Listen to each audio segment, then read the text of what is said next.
Hello everyone, and it is back by popular demand. We're looking at a retake on our Despia deck. Now this is post-ban list.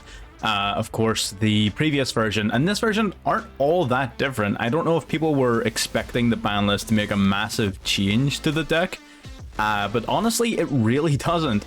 The only thing that really changes here is the fact that now you have one Fusion Destiny and you have to choose a different Destiny hero. We ended up going with Dynatag. Just because sometimes the 3500 DP was useful, but few and far between. But realistically, the deck is mostly the same, it plays mostly the same, and it is just as fun. Honestly, this is one of my favorite decks to play in the ladder at the moment. Being able to just abuse this branded in red into the Guardian Chimera play is really nuts. I'm going to break down the deck again, full detail at the end, so don't worry if you're missing anything, don't worry if you don't have all the cards, you're all good. I'll be breaking it down at the end. So again, everyone on the last video was constantly asking when's the next one. Well, here you are, and if you want to see anything else, let me know. Now, when you're seeing this video, I will not be at my home, I will not be at my station.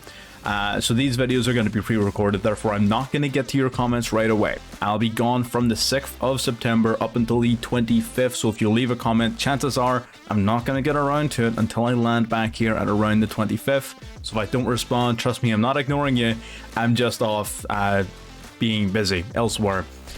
So just so long as we're aware, there'll still be videos and stuff coming out, so if you're seeing this and wondering, yes, there will be videos, but yes, they will be pre-recorded, so I won't be able to get the people's suggestions right away, but still leave them, so, you know, leaves me a lot of things to come back and read, and it gives me then a few things I can work on whenever we get back. Again, I want to give back to everyone who has shown some sort of support, and we have been growing a lot. I am so thankful, honestly. Every time I sit down to look at the channel, it just brightens up my day. Having a look at those sort of numbers and the interactions going up, being able to respond in the comments really is the highlight of my day.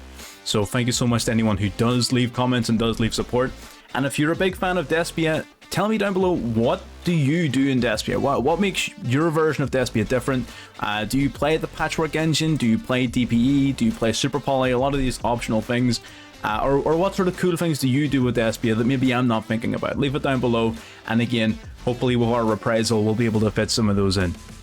Now, if you do like what you're seeing and you want to see more, there's a red button down there, completely free to hit. It says subscribe on it. You might want to give that a wee try. Honestly, everyone who has subscribed, absolute gems, and we're looking to keep on that momentum as much as we possibly can. We, as usual, have 3 games lined up with this version of the deck. I believe actually in some of the games we were playing double Dasher instead of Dasher Dynatag, but that's literally the only difference. And yeah, let's get into the games, and the detailed breakdown will be at the end. In the game number 1. Alrighty, getting into game number 1. We're going second here, which isn't a big deal to this deck. I know how much everyone loves seeing Eldritch get absolutely dunked on, so let's get some of that action going ahead. Typical Eldritch player, just set forward pass, you know, what are we going to do about it? It's going to flip up the anti-spell fragrance, which is nuts. Eldritch has become more toxic. They're just switching to different floodgates, so we can't obviously play anything, so we're just going to set 3 and pass. Now, Anti-Spell Fragrance means that you can't activate set spell cards until your next turn, meaning we cannot use these on our opponent's turn. They're still negated until our turn. So our opponent's going to search for his Golden Lord, he's going to send a card to the graveyard, he hits the branded opening, which is a little bit rough, to be honest. We sort of wanted that card to trigger the tragedy and stuff, but you know, such is life, what are you going to do about it? He's going to summon out his Golden Lord as a 35 beat stick and swing in, taking out our Alibra. And then during the end phase, Aquaro is going to activate to grab him the Scarlet Sanguine. He's going to set that as well. So he's got his follow-up, he's got his face downs, and he's got the anti-spell fragrance. But now we can activate our spells. So now we're going to summon Tragedy, we're going to trigger Branded in red, grabbing Alibra. The Conquistador is going to activate here, which is big. This means that we cannot do Guardian Chimera because the Tragedy is no longer on the field. You need at least 1 monster on the field to summon Chimera. Very smart play from our opponent. So instead, we're going to go into Quiritis. Quiritis, of course, having the ability to reduce his Golden Lord to 0. We're also going to trigger the effects of Tragedy and Ad Libitum. Ad Libitum is going to summon to the field the banished Alibra, and then Tragedy is going to grab Dramaturge from our deck.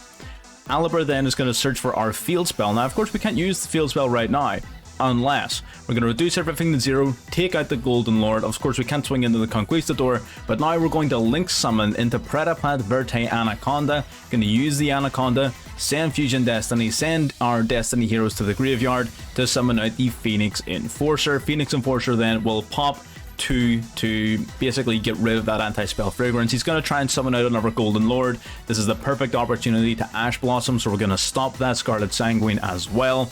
Our opponent's getting none of it, so it resolves without effect. Pop the Anaconda, pop the spell fragrance. Now we can use our Theater of the Branded. This means it doesn't do anything right now, but it means that if our DPE is sent to the graveyard by our opponent's card effect, Alibra will resummon, and then when Alibra is sent to the graveyard, it will resummon DPE. He's going to go for Lord of the Heavenly Spheres here. We're going to chain Branded in red. Then he's going to activate Gozen Match, which honestly doesn't really hurt us that much, but still we're going to use DPE here. We're going to chain it while we can. Basically, we're going to destroy our Branded in red and his Gozen Match, just in case we wanted to go into the likes of Coridas or any of our light monsters. We're going to fuse our Tragedy and our Dramaturge to go into Masquerade. Our opponent only has 3,900 life points. He can't mess around with Masquerade too much. This is also going to trigger off the effects of both Tragedy and Dramaturge. Dramaturge being a 3k beater with an extra deck negate, and it's going to grab an ad libitum from deck. Our opponent goes into battle phase, flips up his Scarlet Sanguine, takes 600 hit to his life points, summons out the Golden Lord in attack mode, but his attack is reduced by DPE. He is not big enough to crash into Masquerade, which was his plan, and he just scoops it up. Again, easily crushing Eldritch, being able to completely shut these guys down. Best feeling in the world. I actually have an Eldritch video coming up. I wanted to analyze how filthy they were. Were they worse? Are they worse now? Were they worse before? And like, they're pretty bad, I'm not gonna lie. But yes, everyone loves seeing Eldritch get crushed. No one more than I do, so that's fantastic. Let's get into game number 2.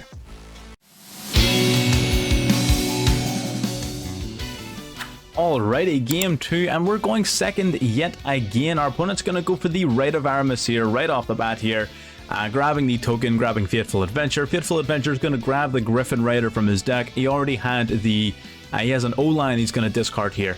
Griffin Rider is going to special summon itself to the field, triggering the Adventure to grab his Rideable Dragon. He didn't for some reason trigger the O-line in the graveyard, but that's neither here nor there. He's going to summon out his Ash Blossom to go into Baron de Fleur, equip on his Dracobag, and then set one pass. So not the most oppressive field from our opponent here, but we certainly have a few things to contend with. We're going to activate Branded opening off the back, getting rid of that Dramaturge. So now we have a target in our graveyard for our Branded in red.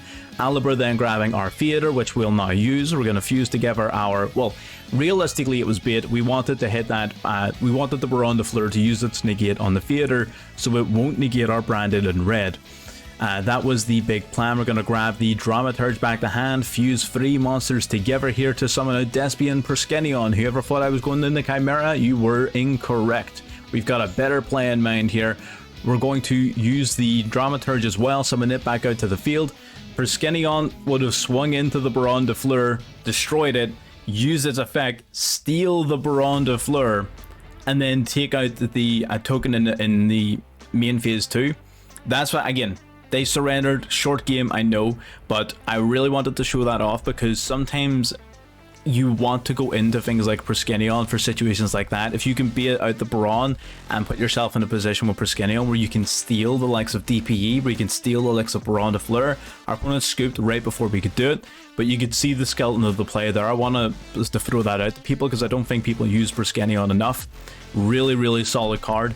And it's an excellent super poly target as well against many decks types. Not so much against what he was playing, not a lot of lights or darks on our opponent's side of the field, which is a little bit rough, but it is what it is. But yeah, Perskenion destroys the Baron de Fleur, inflicts 3k damage using its effect, steals the Baron de Fleur from the graveyard, pops the token, and then we have a Baron de Fleur Omni negate, we have a Dramaturge negate, and we have a Banish from Grave off of our Perskenion. Really solid. So again, our opponent surrendered there, but that game was over. So it was. So let's move then swiftly into game number 3.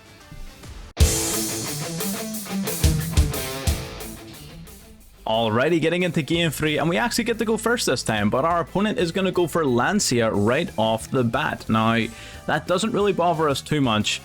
We go for branded opening, but our opponent also had the Ash Blossom, so that's a little bit rough. Honestly, the fact we're not really able to trigger any of our cards puts us in a very rough spot. We're going to set to pass.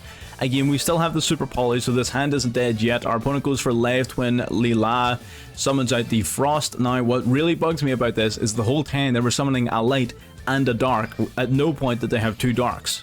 So we weren't able to trigger the Super Poly, which really bugged me. Now he's going to summon out the blue. Blue will pop middle. That's Super Poly gone. That's not great for us. He's going to summon out the Trouble Sunny, swing in for 33 to the face. Then he's going to tribute the Trouble Sunny to summon out the other two Live Twins.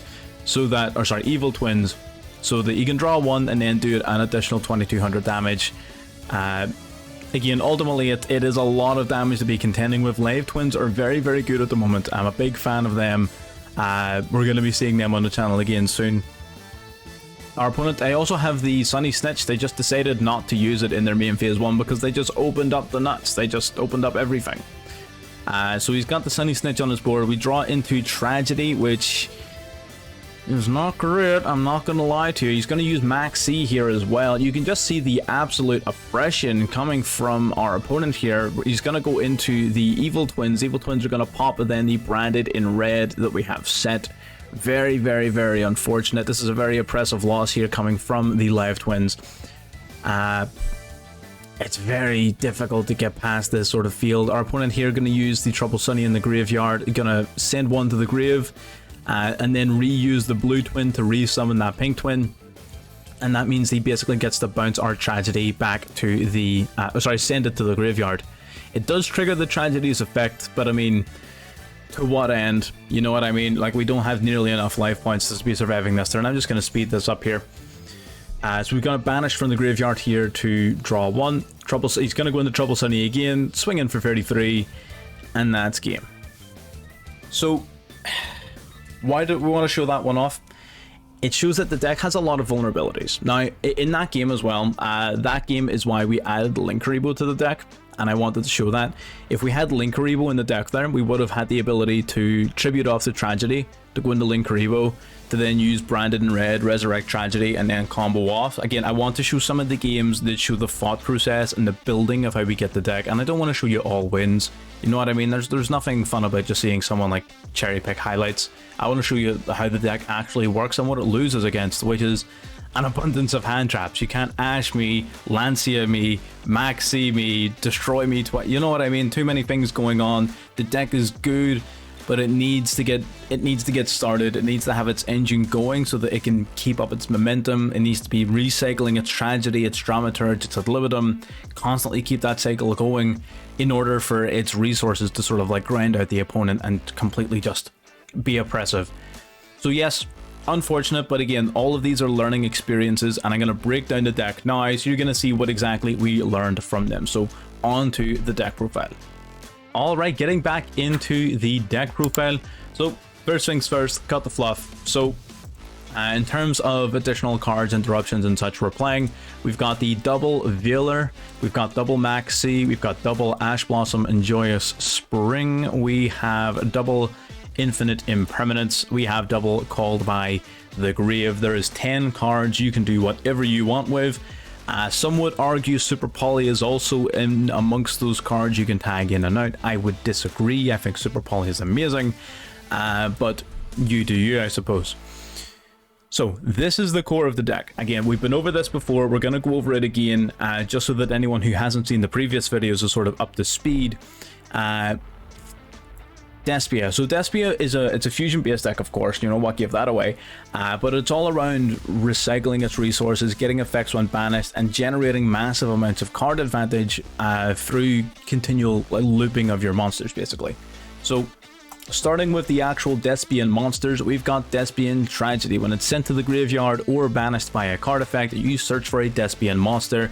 So if you fusion summon using it, or if you discard it off a branded opening, bear in mind, if you send it, it has to be sent to the graveyard by card effect. If you send it as cost, it does not function.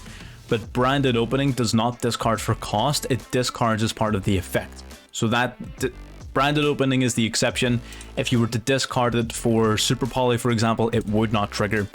But if you send it for branded opening, it will. So Despia Tragedy, usually you just send it, banish it, fuse with it, do whatever, trigger its effect to get searching.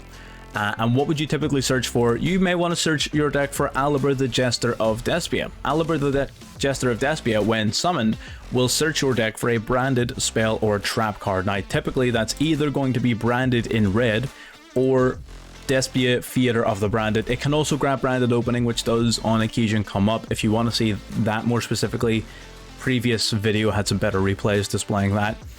But this guy is going to search out one of your branded spells and traps, branded in red being your primary fusion card, Despia Theater being a close second. Both of them are very good. We'll cover those off in just a second. What other our Despia monsters have we got? We've got the Dramaturge and the Ad Libitum, both of which gain effects when used as materials for a fusion summon. Dramaturge of Despia is going to resummon itself to the field when used as fusion material, meaning that you have this 3k beater, and if a monster is special summoned from the extra deck, essentially, except for Pendulum summoning, so Fusion, Synchro, Exceed, or Link summoned,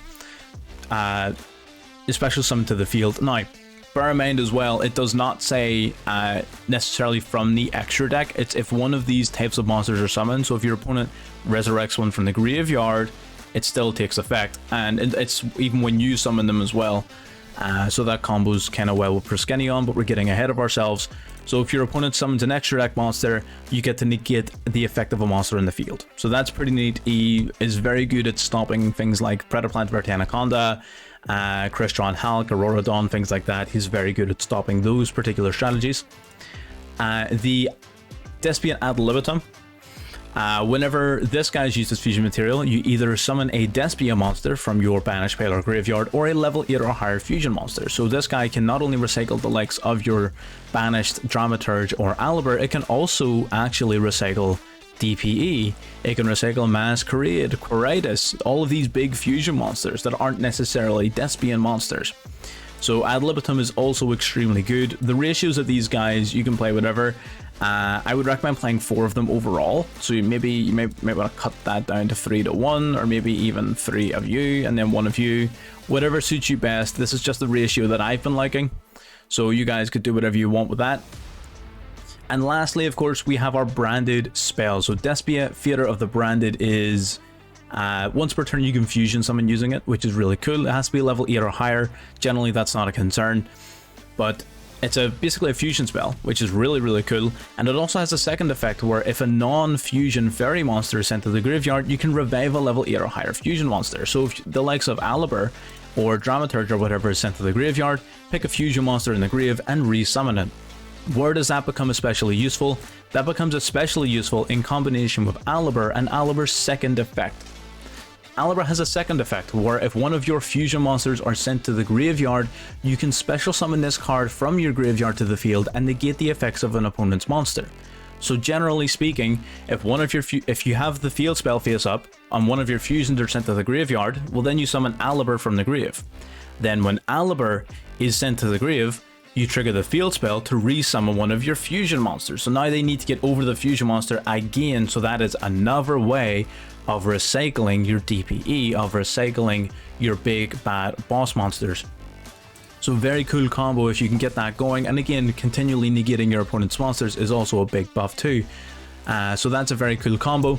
You've branded opening, which is basically discard to either add to your hand or special summon a Despian monster from deck. So this is just a bit of a searcher.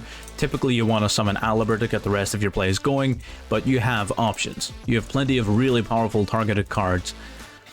And lastly, it's branded in red. This is your primary fusion spell, and it is a quick play spell, which is what makes it so broken. You target a Despia monster or a Fallen of Valbez in your graveyard, you add it to your hand, and then you banish monsters from your field or hand to fusion summon. Now that's especially powerful in combination with the Chimera, which we will get to in a second. But it has all sorts of practical applications. This card is really ridiculously strong. 100% play this at 3. If you're playing less than 3 of this, you're not playing the deck correctly. I think this card is busted. You want to have this in your hand as much as possible.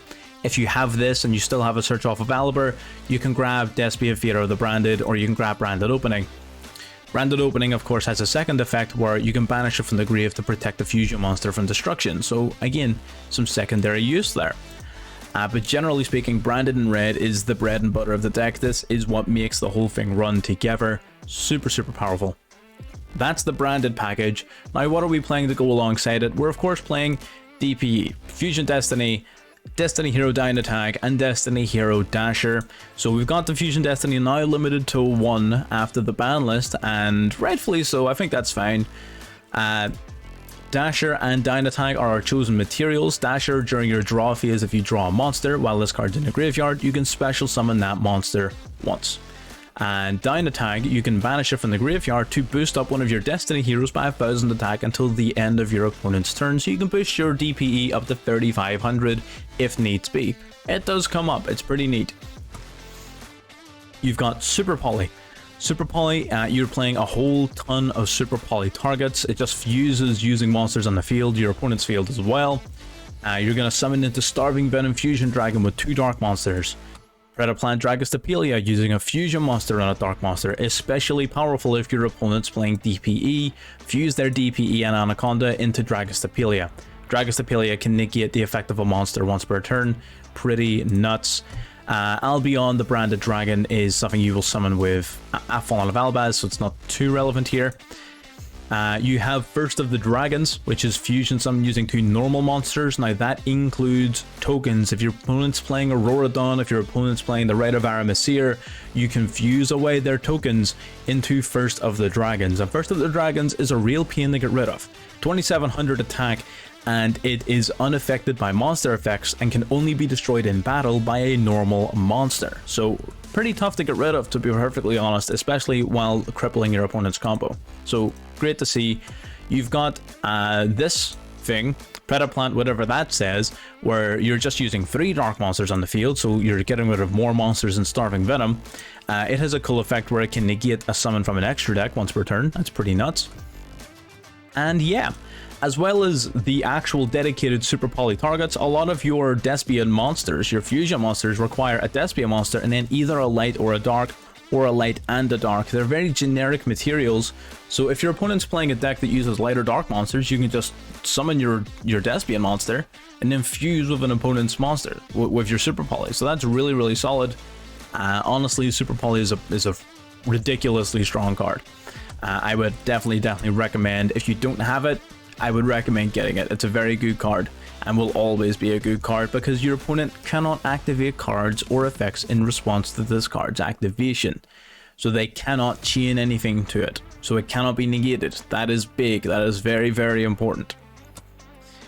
And lastly, in the main deck, we've got the Foolish Burial, of course, to trigger the tragedy. But the last little engine we're running is the Freight for Patchwork engine. So Freight for Patchwork will add an Edge Imp monster and a polymerization from your deck to your hand. No cost, no downsides, just raw +1 for card advantage, grabbing a poly, grabbing an Edge Imp chain, getting your whole play started. Edge Imp chain, whenever it's sent to the graveyard, you'll search your deck for a Freight for Patchwork, so it's a bit of a circle. And then you've got the polymerization, which not only allows you to get your fusion play started, has a secondary little effect with Chimera, where while it's in the graveyard, your Chimera is not targetable, which is pretty strong.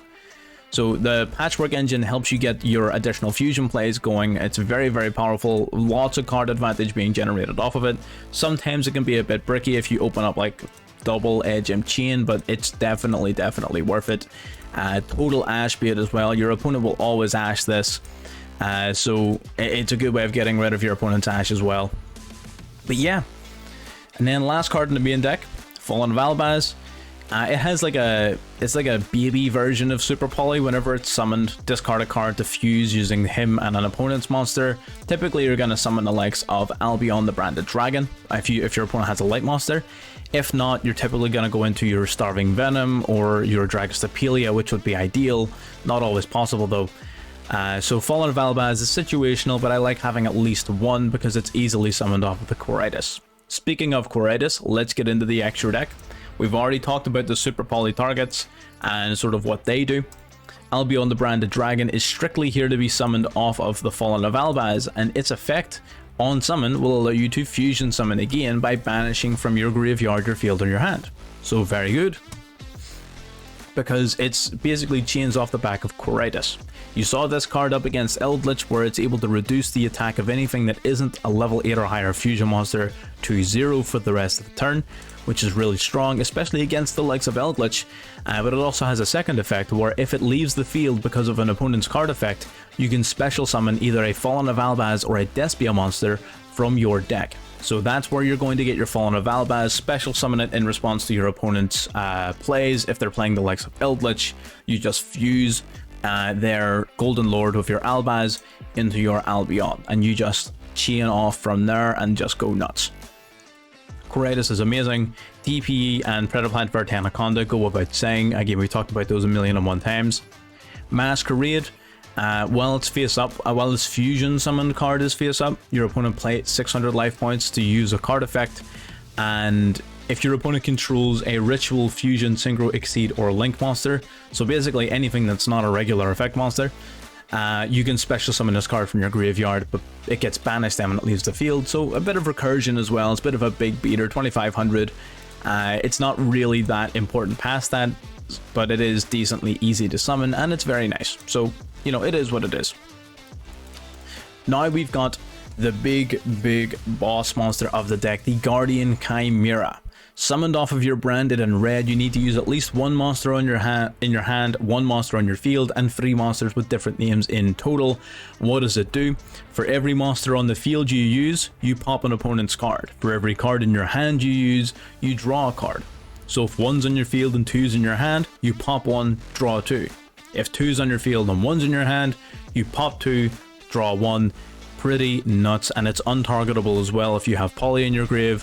This is super strong because you're able to do it on your opponent's turn using Branded in red. That's what makes it so devastating, because Branded in red not only grabs you one of your materials for free from the graveyard, it's also a quick play spell, so you use it on your opponent's turn, making Guardian Chimera ridiculously accessible and ridiculously powerful. So honestly, really broken combo right there. We've got Proskenion.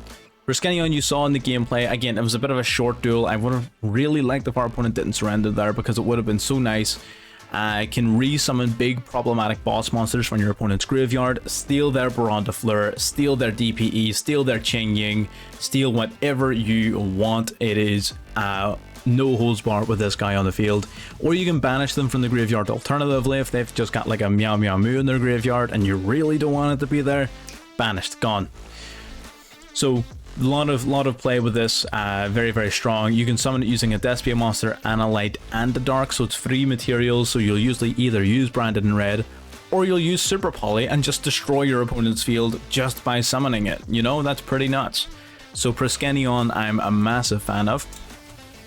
The first Dark Lord makes all your fairies untargetable, and you can pay 1,000 life to resurrect a fairy from your hand or graveyard. Pretty straightforward, 4k beater, level 12 plus. Look at that art, beautiful card. It's about as simple as that. 4k beater, untargetable field, and resurrect the monster for 1,000 life. Sign me up. And then we have our 2 little Link monsters here. So Link Spider is here purely so that if you get Nibiru, you can turn their Nibiru token into a Link Spider, and then hopefully use it to go into Vert Anaconda if you can get one more effect monster in the field. Doesn't always work out, but the Link Spider gives you more plays off of the back of a Nibiru. That's really the only reason it's here, to be honest. And the fact that your extra deck isn't that tight. Your extra deck is super loose. You can do whatever you want. You can run like a second Quiritis, you can run a second Masquerade if you want. You can do all sorts. But I decided Link Spider so that if we get nibbed, which is happening more and more nowadays, we at least we can turn that into an effect monster that we can hopefully then turn into Vert Anaconda. And then we're playing Linkery, because in that last game you saw if we had Linkery on our deck, that game would have went very differently. We might not have won, but it would have went very differently. So the idea is that it means that if you have Tragedy on your field, if you have no other plays, you can send Tragedy to the graveyard so that it gives you a target in your graveyard for Branded in red. That's literally it. It just means that these 3 cards, it just means that it's one more way to make your Branded in Red live. Remember, you need a Despia monster in the graveyard to use it. So that's why you need one in the grave. That's pretty much it. That's the deck. I've been rambling on for more than long enough here, getting up to 16 minutes. That is the full deck breakdown. The rest of the monsters, again, as we went through them, they're just generic hand traps. Effect Veiler is nice because it's a light monster, but other than that, you just sort of play what you're comfortable with, play what you want to play. We were running something to this effect, I believe. So you just play whatever you want. You want to run some Nibiru in there, go for it. You want to run some Lancia, by all means. You want to run some Lightning Storm, not my first choice, but I mean, I'm not your man. You can do whatever you want. So yeah, you can literally just play whatever you want in the last 10 slots, and 10's a lot of slots to be able to play around with. So I'm a fan. I'm for it. But yeah, that's everything I have to say on it before I sit here and ramble on for the next 3 years. If you like what you see and you want to see anything more, again, you can look back at the other videos, or you can subscribe to keep on top of new videos as they come out instead of reacting. So do keep that in mind. And if you have any cool plays, ideas, tech that you would play in Despia that maybe I haven't, you know, picked up on or put in, leave them down below and I will get back to you as soon as I can. Like I said, when you're seeing this, I am currently in the United States of America, and I will not be able to respond until I get back on the 26th, but I will respond as soon as I get the chance. So I will love yous and leave yous. See you all there.